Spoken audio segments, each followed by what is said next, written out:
All right, your next comic. She's a lesbian empty nester. Clap it up for Mary Hoop.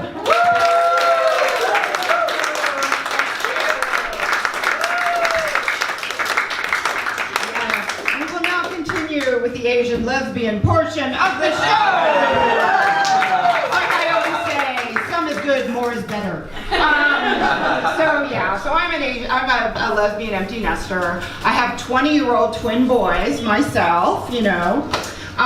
So before I was an empty nester, I was a lesbian soccer mom. That's when you still have the kids. And you know what? Before that, I was happy. It's different now. I don't know if you guys can tell too. I'm biracial. So I am 1/2 Japanese, 1/4 German, and 1/4 Swedish. So I am like sashimi with a side of schnitzel. I am literally a human labradoodle. And I am Asian, but I am just white enough to be aging poorly. Every fucking morning I get up, it's like a jellyfish, my face that washed ashore. It's just melting, it's very sad. So I love when people go, I'm getting old, I'm 35, who fucking who?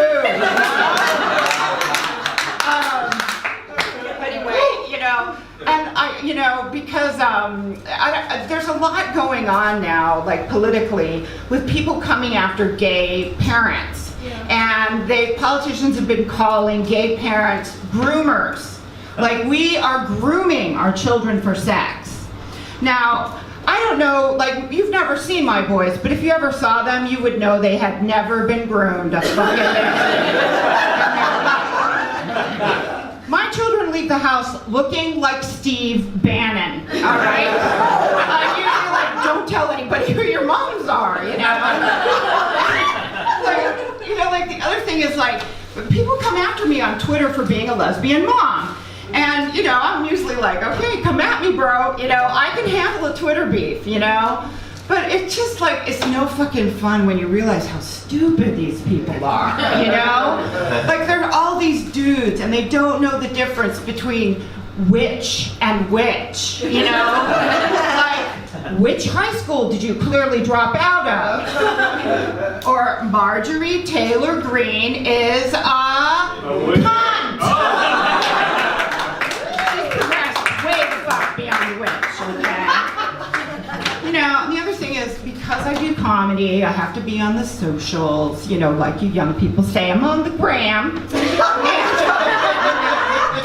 I'm on the gram, and do you ever notice, like, seriously, like, the people who should have no business giving you relationship advice are always the people who screenshot the Hallmark statements about relationship advice. It's always something ridiculous, like, find someone who will relish in your flaws. I got news for you, sweetheart. Nobody is gonna relish in your flaws, It's like, I would say, oh man, I met the hottest girl. She's tall. She's appropriately employed. She's smart. I'm not Rachel Maddow, no. But the thing that's like the best of all, it's like, she's a kleptomaniac. Oh my God. You know what really floats my boat? It's like her malignant narcissism,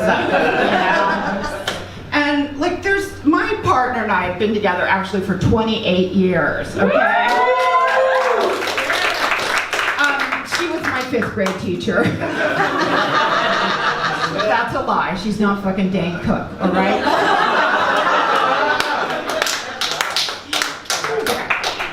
Anyway, so, we've been together for a long time, and there's a plethora of shitty relationship advice. Like, my favorite one is, don't let the sun set on your anger. I personally think that's a little cruel, because otherwise, how she's ever gonna learn? You know what I mean? Like, seriously. In my experience, there are 3 immutable laws to maintaining a long-term relationship. Number 1, okay, no matter what or how hard it is, do not criticize the other person's driving when you're in the car, okay? Because you want a 100% guarantee you're gonna have a shitty time at your destination? Go ahead, criticize the driving. Okay, number 2, it doesn't matter, speaking of casseroles, it doesn't matter if I put down a tuna fish and peanut butter casserole in front of you, you will thank me for the effort. Like, we have a rule in our house, you don't have to like it, you don't have to eat it, but you have to say thank you. Like, I'll give you an example. My partner loves Brussels sprouts. I think they smell like farts, okay? Because they do, you know? I don't like, well, actually, I will eat a Brussels sprout if you fry it. You know? Fuck, I'd probably eat a dick if you fried it. And number 3, and this is the most important rule, mostly for the ladies in the house, find someone who relishes performing oral sex, okay? Now, I have a little tip for you guys. If you can find a woodwind player, that is what you need to find, okay? A woodwind player, and when you get home, Google embouchure, all right? From the French, en meaning in, and bouche meaning mouth, okay? So Google that, you'll thank me. You know, and because I have these boys, like, they were super excited about seeing the Top Gun movie. We had to see it in IMAX, like, right when it came out. I don't know, maybe it's because I'm gay, but I was not too impressed with the movie. Seemed like a 2-hour Tom Cruise Cialis ad, you know? Like, ask L. Ron Hubbard if Cialis might be right for you. Now, do you guys remember the movie in the 80s? And his love interest was Kelly McGillis. Many of you were born after the 80s, but perhaps you watched it on, you know, on television. But Kelly McGillis is this, like, incredibly beautiful actress. She's tall, you know, and I thought, wouldn't it have been more compelling if they had kept her in the movie, you know? And, you know, like, a couple things about Kelly McGillis. Number 1, she's 5'10" tall. Tom Cruise is 5 foot Frodo Baggins. Okay? So I don't know, like, who was carrying around the footstool, but somebody had to.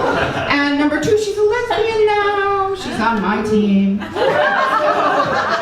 Team Mary. So I thought, like, wow, it would have been, like, really cool. Like, Tom Cruise could, like, amble around on his Harley and search for Kelly McGillis. And he would find her repairing her Subaru, you know? And she would emerge like a lesbian grease monkey, you know? Which, incidentally, is my favorite Pornhub category. Lesbian grease monkey. It's a very narrow kind of thing, not a lot of clicks, but, you know, I like it. Self-care is so important. But anyway, so she would emerge, you know, and they would lock eyes, and Tom Cruise would decide to finally come out of the closet. You know? I don't know if y'all have heard those rumors or not, but then he and Val Kilmer could, you know, ride off into the sunset, right? And that would lead to the natural sequel, which would be Tom Cruise's Top Bottom.